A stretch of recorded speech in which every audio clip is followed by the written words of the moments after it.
बिस्मिल्लाहिर्रहमानिर्रहीम अस्सलामुअलैकुम। सिरातुल हक चैनल की नई वीडियो के साथ राव कमर रिजवान तमाम दोस्तों को खुश आमदीद कहता है। दोस्तों, आज की वीडियो इंग्लिश में है, इसको आपकी आसानी के लिए ट्रांसलेट किया जा रहा है। दोस्तों, डॉक्टर जाकिर नाइक साहब ने अभी तक कोरोना वायरस के हवाले से कोई बात नहीं कही थी। हालांकि डॉक्टर जाकिर नाइक एक मेडिकल डॉक्टर भी हैं, इसीलिए डॉक्टर साहब ने वीडियो का आगाज करते हुए ही फरमाया कि दुनिया की तकरीबन 50% आबादी इस वक्त लॉकडाउन की वजह से घरों में कैद है और ये लॉकडाउन कोरोना वायरस की वजह से है। और लॉकडाउन का मतलब ये होता है कि आप घर से बाहर रश वाली जगहों पर नहीं जा सकते। इसी वजह से स्कूल, कॉलेज, यूनिवर्सिटीज और सरकारी और नीम सरकारी दफातर भी बंद हैं और इसको कोविड-19 का नाम दिया गया है, यानी कोरोना वायरस डिजीज 2019। इसके बाद डॉक्टर साहब ने फरमाया कि मेरे पास तकरीबन पिछले कुछ अरसे में 1 लाख से जायद मेल्स आ चुकी हैं और फेसबुक पर बहुत सारे कमेंट्स आ चुके हैं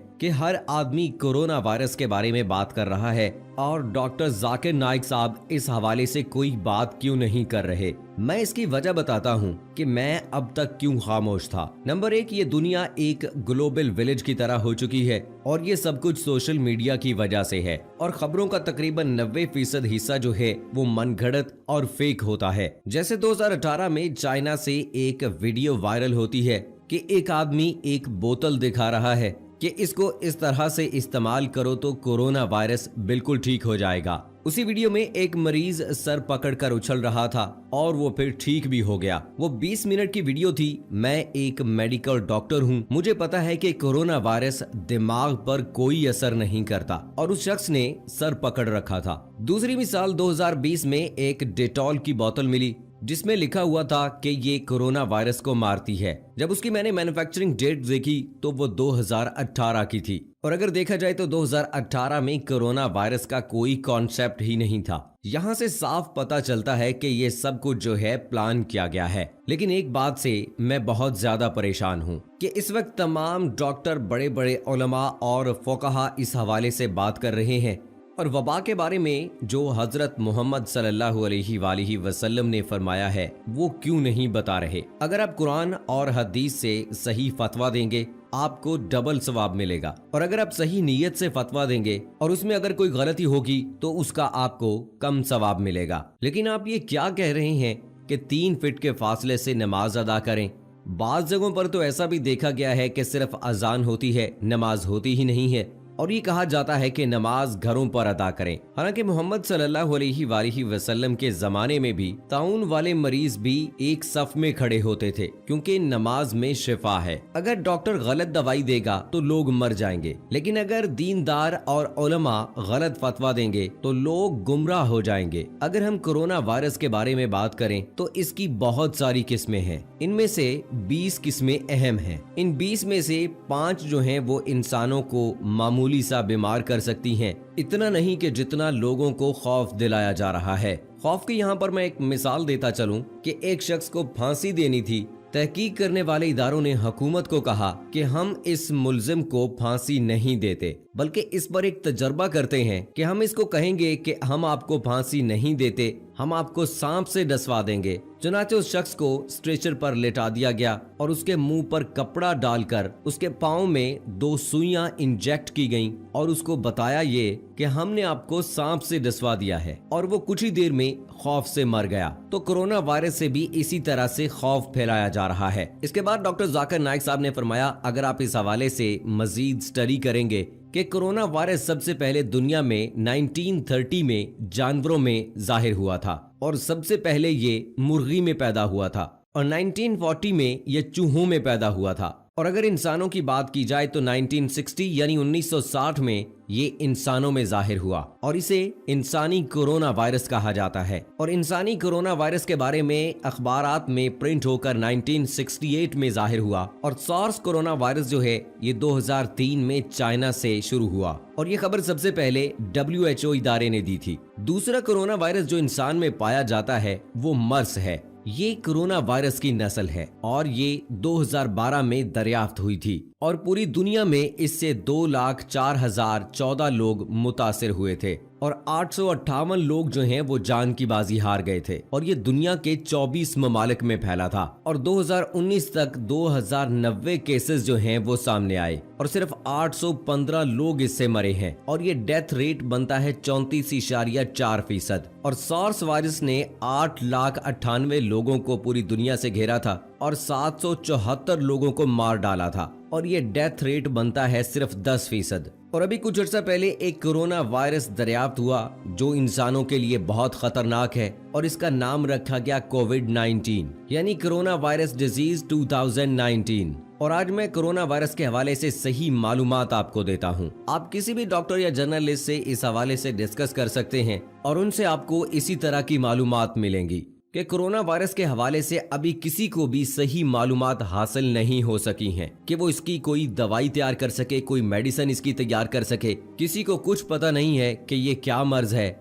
सब लोग ऐसे ही छोड़ रहे हैं। अब हम कुरान पाक को देखें, सूरह हजरात सूरह नंबर 49 आयत नंबर 6 में अल्लाह ताला फरमाता है कि ऐ ईमान वालो, अगर तुम्हारे पास कोई फासिक आदमी खबर लेकर आता है, पहले तहकीक कर लो, कहीं ऐसा न हो कि आप नादानी में पड़ जाओ और बाद में पछताते रहो। तो जब डॉक्टर इस वायरस की बेस को ही नहीं जानते तो इसके बारे में क्यों बात कर रहे हैं? अब तक मेरे खामोश रहने की एक वजह ये भी थी। अगर WOC के इदारे की बात को देखा जाए तो 24 अप्रैल 2020 तक तो इनकी खबर ये थी पूरी दुनिया में 2,30,00,000 लोग कोरोना वायरस से मुतासिर हुए हैं और 1,82,000 लोग इस वायरस की वजह से मर चुके हैं और ये इदारा हर मिनट की अपडेट दे रहा है और ये डेथ रेट बनता है 6.69। जब हमने इस बात का यकीन कर लिया कि कोरोना वायरस एक वबा है तो हमने हदीस मुबारका को देखा कि हजरत मोहम्मद सल्लल्लाहु अलैहि वसल्लम ने इस हवाले से क्या फरमाया है, यानी वबा के बारे में। तो लिहाजा हजरत मोहम्मद सल्लल्लाहु अलैहि वसल्लम ने सही बुखारी में जिल्द नंबर 7 हदीस नंबर 5728 में मोहम्मद सल्लल्लाहु अलैहि वसल्लम ने फरमाया कि जब किसी जगह के बारे में सुनो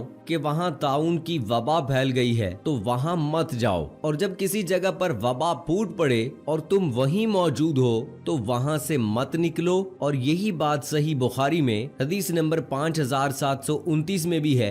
मोहम्मद सल्लल्लाहु अलैहि वसल्लम के विसाल के बाद हजरत उमर रजी अल्लाह तआला अन्हो सहाबा को लेकर शाम की तरफ रवाना थे और रास्ते में खबर मिली कि शाम में ताउन की वबा फैल चुकी है। आप रजी अल्लाह तआला अन्हो ने महाजरीन और इंसार से मशवरा किया और फतह मक्का के मौका पर जो बड़े सहाबा कराम रिजवानुल्लाहुम अजमाइन मौजूद थे उनसे भी मशवरा किया। तो उस मशवरे में ये तय हुआ कि वापस मदीने चलो। तो हजरत उमर रजी अल्लाह तआला अन्हो ने ऐलान किया कि मैं भी सुबह वापस मदीना रवाना हो जाऊंगा और आप लोग भी वापस मदीना रवाना हो जाओ। इस पर हजरत अबू उबैदा रजी अल्लाह तआला अन्हो ने अर्ज की कि क्या आप अल्लाह की तकदीर से भाग रहे हैं, आप शाम नहीं जा रहे हैं? तो हजरत उमर रजी अल्लाह तआला अन्हो ने फरमाया कि हम एक तकदीर से दूसरी तकदीर की तरफ जा रहे हैं। अगर तुम्हारे पास ऊंट हो और तुम उन्हें एक वादी में ले जाओ और उस वादी का एक किनारा सरसब्जो शादाब हो और दूसरा किनारा खुश्क हो तो आप इन ऊंटों को अल्लाह ताला की तकदीर से ही चराओगे, हालांकि तुम्हें इख्तियार होगा। इस दौरान हजरत अब्दुर्रहमान बिन औफ तशरीफ लाए और फरमाने लगे कि इस हवाले से मेरे पास एक इल्म है कि मोहम्मद सल्लल्लाहु अलैहि वसल्लम ने फरमाया कि जब किसी जगह पर वबा हो तो वहां मत जाओ, और अगर तुम खुद वबा वाली जगह पर हो तो वबा वाली जगह से मत निकलो। इसी तरह रसूल पाक सल्लल्लाहु अलैहि वसल्लम ने हदीस नंबर 5707 में फरमाया कि जज़ाम और कोढ़ की बीमारी से ऐसे भागो जैसे तुम शेर से भागते हो, यानी कोढ़ की बीमारी भी एक वबा है। रसूल पाक सल्लल्लाहु अलैहि वसल्लम ने वबा से बचने के लिए ये बात फरमाई थी। आज जो वबा से बचने का तरीका मेडिकल बता रहा है वो तरीका आज से 1400 साल पहले मोहम्मद सल्लल्लाहु अलैहि वसल्लम ने बता दिया था। इन अहादीस मुबारका से ये बात हमें समझ आती है कि अगर कोई शख्स वबा की वजह से मर जाता है, उसका शिकार होकर मर जाता है, तो उसे शहीद ही कहा जाएगा और उसे शहादत का ही सवाब मिलेगा। लिहाजा एहतियाती तदाबीर से काम लीजिए, घरों में रहिए। होना तो ये चाहिए था कि हर मुल्क ही कर्फ्यू लगाता ताकि लोगों में ये वबा ना फैल सके ज्यादा और ज्यादा लोग ना मरे। मास्क लगाया करें और डेटोल से हाथ धोया करें। जब तक इस वबा की, इस बीमारी की कोई वैक्सीन नहीं तैयार हो जाती तब तक जरूर दुआ भी करें और रमजानुल मुबारक में इफ्तारी के वक्त जरूर दुआ करें, क्योंकि इफ्तार के वक्त की दुआ अल्लाह ताला कभी रद्द नहीं करता है। और साथ में ये दुआ भी करें कि इस वबा की वजह से जो लॉकडाउन किया गया है और बहुत सारे लोग बेरोजगार हैं, तो दुआ कीजिए कि उन्हें भी कोई रोजगार मिल जाए। वैसे लोग आज मानने के लिए तैयार नहीं हैं, लेकिन ये हकीकत है। हमें इस वबा से बचाव के लिए एहतियाती तदाबीर पर भरपूर तरीके से अमल करना है, क्योंकि फिलहाल इसका कोई इलाज, कोई वैक्सीन नहीं है।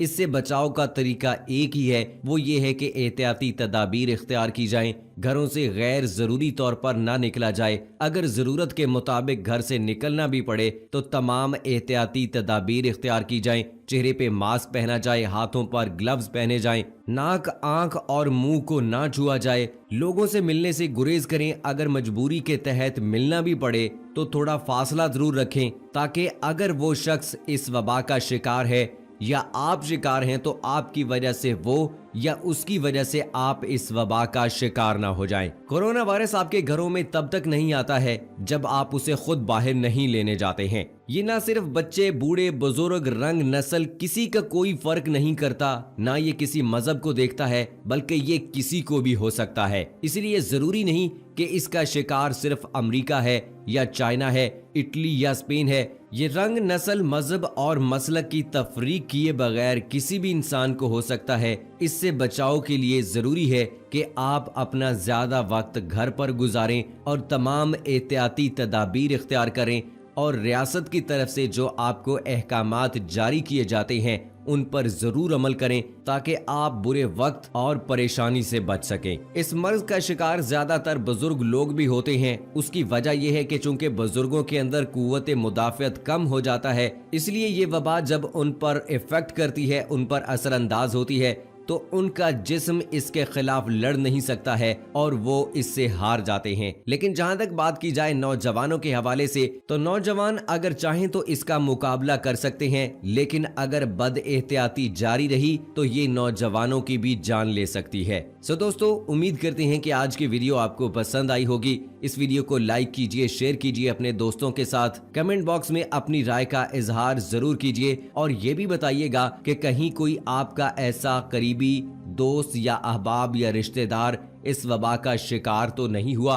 अगर हुआ है तो उसकी कैसी सिचुएशन है, क्या कंडीशन है। ऐसे लोग जो इसको बहुत ज्यादा इजी ले रहे हैं, उनकी तंबीह के लिए कमेंट बॉक्स में अपनी राय का इजहार जरूर कीजिएगा। इसी के साथ मुझे अगली वीडियो तक इजाजत